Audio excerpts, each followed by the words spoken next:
All right, this is Ned and his week 1 recap. Hi, buddy boy. Look at you with your toy. To start training this week, we started with a little warm-up of toy play. Right now I'm using what's called a flirt pole. The goal with the flirt pole is there's a toy on the end here. I want to kind of toss it around, see if he'll show some interest. Yeah, good boy. Once he has it, I'm not tugging too hard, but I am applying gentle pressure in the opposite direction. To really encourage him to want to chew on it, to tug on it, and for him to play. Don't bring it under there. Good boy. Super nice thing about the flirt pole, especially if you have kids, your hands are up here at the end of the pole where his mouth is at the bottom. You're kind of keeping your hands away from the mouthy end of the puppy. So it really kind of eliminates the factor of him potentially wanting to mouth on us versus the toy itself. Good boy. All right. After a few minutes of play, we'll get into our training, right? Where's my clicker? All right. So this week we had to introduce what the clicker was, what our reward marker is. So to do that, I'm going to do what's called charging the clicker. For that, I'm simply going to click the clicker. There you go, Bubba. And hand Ned a piece of food. So essentially this week we just need to teach him what this click means. He's going to start to learn that the sound of the clicker is a promise. I promise you that food is going to follow. So anytime that we click the clicker, even in the beginning stages when it's accidental, you want to make sure that you follow it with food. Good boy. Now, the purpose of the clicker is going to be to capture the moment that our puppies offer us whatever behavior we ask for. So this beautiful sit that he has himself in, that is the picture for a sit. So his butt's on the ground, his front 2 paws are on the ground. That is the picture that you want to capture. So that is what you guys will click and then feed him a piece of food. Okay. The other thing I want to introduce to him this week is a release word. For that, I'm using the word okay. Okay. I'm not tossing the food too far because this week he really doesn't know what it means. Okay. But essentially, we're using this word to release our puppy from whatever position they're in. So for our sits and our downs and our mat, we're going to work on duration. So building the amount of time that they can stay in these positions, and they can't get out of that position until I cue it with the release word. Where'd you go? Hey. Okay. And notice how I'm not using the clicker for this one. You don't have to click when you use your release word. Okay. Good boy. Next thing we need to teach him is how to follow a food lure. So the way that I'm doing that, I have a few pieces of food in my palm. I'm going to cover those pieces with my thumb. This way Ned can sniff them, but he can't quite get them yet. Good boy. And then once I have Ned attached to the food, so he's licking it, he really wants it, then I'll start to take my steps. Very good boy.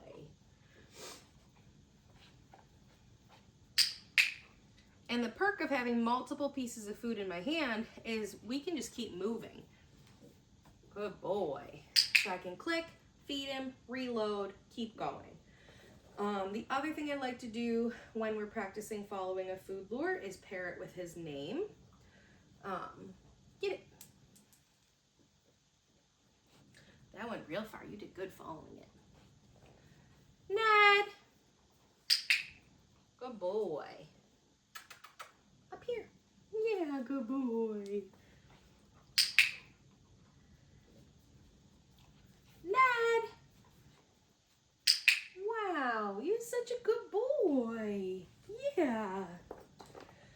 And then after we do a few exercises, I'll get my toy back out, see if we could take a little break and play.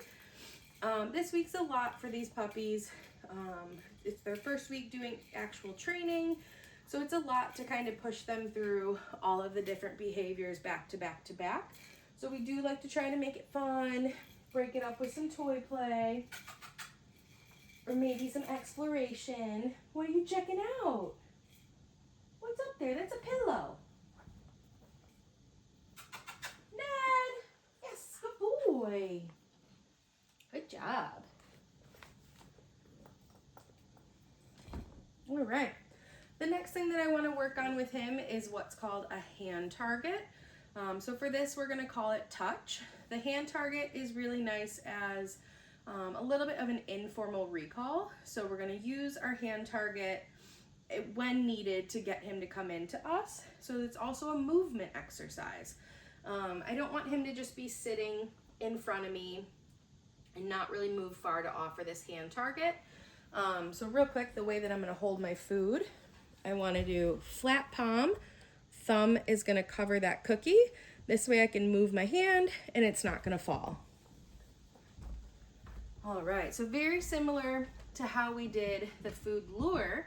I want him attached to the food, but then I'm going to disengage my hand. Touch. Very good boy. Do the same thing using your other hand. Touch. Very good. You're so smart. Touch. Nice, buddy. Yeah. Touch. Good. I also really like to use my hand target as a focus engagement exercise. So if we go somewhere new, there's a lot happening, I might ask my puppy for a couple of hand targets, get their focus on me, and now they know, okay, I need to focus on mom or dad. You have my attention, let's go do whatever we're doing. So when you're on walks or something happens, get a few hand targets if he's a little distracted. Touch. Good boy. Okay. Moving right along, the next thing I want to cover is going to be him getting into this nice sit position. Remember, we're going to do duration. So when I get him into position, I'm going to click and feed the initial sit, and then I'm going to come in with what's called follow-up cookies. So the follow-up cookies are what's going to build him staying in the nice sit until we use that release word. Ned. So food at nose level and up and back. Sit. Good boy. Oop, I dropped it. That's a me oops. Let's start over. Okay. So joys of working with food. You will occasionally drop food. So again, food at nose level. Sit. Wait that paw out. Good boy. Good job. Yeah, good boy. Keep that paw down though. Keep that paw to yourself. Okay. So biggest thing with the paws, he just wants the food. He's pawing up at my hand because he wants me to give him the food quicker. So even if I click accidentally and a paw goes up, just wait to feed him until the paw goes back onto the ground. And if possible, try hard not to click when the paw is up. Ned! Good boy. Anytime we're practicing a name recognition, so for that he was a little distracted over near the shelf back there. I called his name once, and I'm not going to say it again. So after I call his name the one time, he responded relatively quickly. So as soon as he turns, that's what I'm clicking and that's what I'm feeding. But let's say he didn't respond. I'm not going to say Ned again. I might say puppy puppy, make kissy noises, clap my hands. Ned!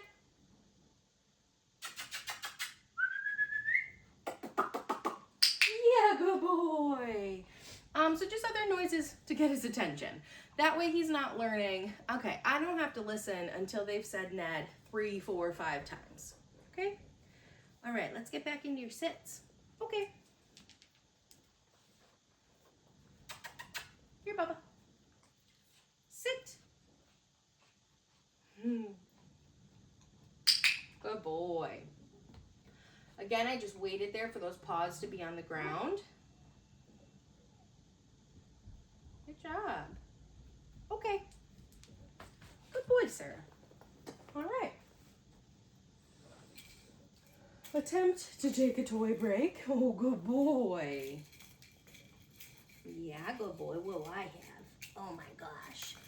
The next thing that we're going to work on is going to be our mat. So this is going to be the first behavior towards a stationary behavior.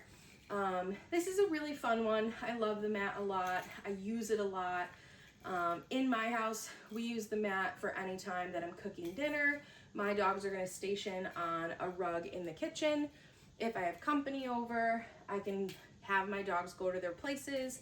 That way they can settle while the company comes in, then I get to release my dogs. If you're having a delivery, you could use the mat to have your dog station on their mat till the delivery's done. Or if you plan on taking him places, if you plan on taking him to restaurants or coffee shops and you want to have a cool, chill dog that just hangs out with you, the mat is perfect for that. So teaching him how to station while you do whatever it is you're going to do, and he's cool. He's just relaxing. This week, we're really going to just build the foundations of the mat. So building his drive, his desire, his want to go onto this mat. So step one, mat goes down. As soon as he gets 4 paws over, we're going to mark and feed. Feed again for the duration, feed again for the duration, and then I'm going to move my mat. Mat. All the way. And I can help him. Good. I can help him get 4 paws on by kind of positioning where I hold that food. What a good boy. Okay. All right, release Cookie to get him off. And we'll move our mat around. Dad, mat. Very good boy. Runs right over. What a good job, Bubba. Okay. Go get it. Did it blend in with the floor? There you go.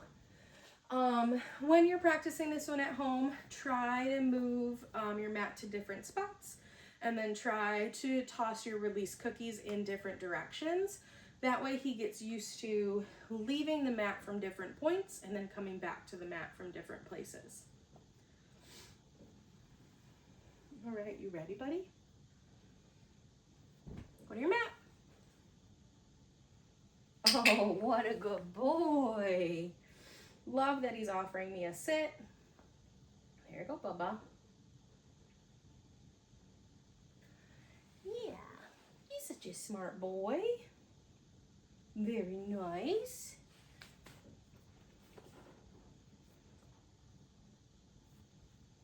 Okay.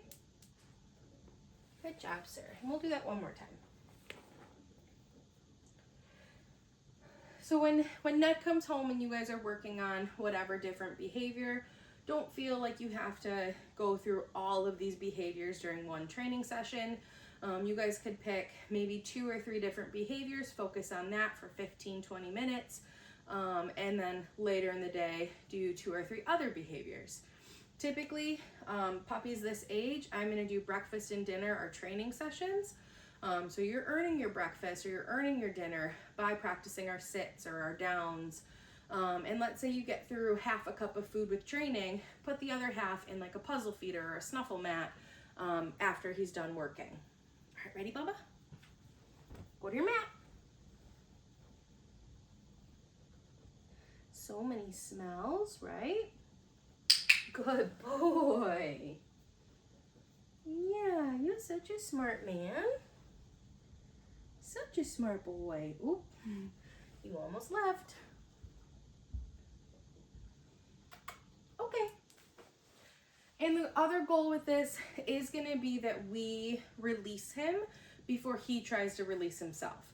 So for a second there, he kind of looked like he was ready to leave. He didn't, so I fed him a cookie on the ground, but then I did release him because that's his kind of signal of telling me like, I'm kind of over this right now. So I don't want to make him keep staying on the mat when he is clearly interested in doing something else. Right, good boy. All right, what is this? What is this? Can we try, please? Please, please, please.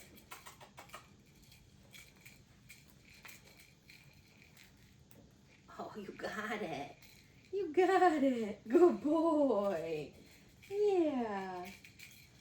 He's like, yeah, I did it. Now let's get back to the food, lady. Let's get back to the food. All right.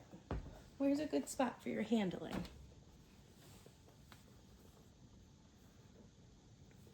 Say the middle is good. All right. Hi, good boy. All right, so the final thing that we worked on this week with the puppies is going to be some cooperative care and handling exercises. Oh my gosh, the food is on your level. Is that so great? So cooperative care and handling is so important for these young puppies. Twofold with these guys. One, they're going to be going to the vet for the rest of their lives. While they're puppies, it's usually every 3 to 4 weeks until they're about 20 weeks old, and then yearly thereafter. Also, he's going to go to the groomer pretty regularly. So he needs to be used to being handled and held and staying relatively calm for long periods so that the groomer can clean him, clip him up. So the first thing we introduce is a little bit of baby restraint. So I'm going to have food in one hand and my other hand is going to do my handling. Come a little closer. Yes. Good boy. So reload, he has food to sniff on and want, but he's not getting it just yet. I'm going to pat down his back and then tuck under his belly. Yes, good boy. Reload. Yes, good job, sir. Here, there's more in my hand. Yes, good boy. Okay. So the first thing that I did is that little baby restraint. So a gentle hand under the tummy. I'm not holding on too long just yet. I'm not applying much pressure. I'm just getting him used to the potential of someone to kind of give him a little bit of a hug. The next thing that I did was lift his tail. So why are we lifting his tail? When he goes to the vet, they're going to have to take his temperature. That is rectally. So he needs to be used to someone touching his tail, lifting his tail, and holding it up for a period. But also when he goes to the groomer to get like a sanitary clip back there. They're gonna have to raise his tail, shave up the area. Oh my gosh, are you tired? Are you over it? We're not done. So having him used to someone lifting and handling his tail. Ready? Get it. Lazy bones. Come here, Bubba. All right, so continuing our handling, again, he's attached to food. I'm going to come up to his face. I'm going to flip an ear. Yes, good boy. More food. Flip the other ear. Yes, good boy. Oh my gosh. It's kind of hard to show this one on camera, but I'll try to rotate a little. Looking in his mouth, I'm going to give a few pets, make my way towards those lips, lift. Yes, good boy. We'll do the same thing with the other side. Keep your paws to yourself, sir. Very good boy. Yes, good. Okay, super quick and easy. None of our handling this week, we're adding too much pressure. We're not adding too much duration. Just the concept of I'm going to hold certain parts of your body and it's okay. Moving on to his paws, I'm starting somewhere neutral, so I'm starting at the shoulders, gliding down. Yes, good boy. Going to the back paws. Yes, good job. And either way, back paws, front paws, I want to start in a neutral spot, so the shoulders are very neutral. Glide down. Yes, good boy. And the front paw. It's okay. Yeah. Yes. Good boy. For whatever reason, a little bit more unsure about that front right foot. So the first time I tried to touch, he looked away. I was going to try to re-engage him with food before continuing, but he really didn't seem to want me to hold that paw. So take a second break, try again. When he lets you do the handling on something he previously didn't let you do, I would consider that a party. So give him a couple of pieces of food for that big moment. But that's it for Ned's week 1 recap.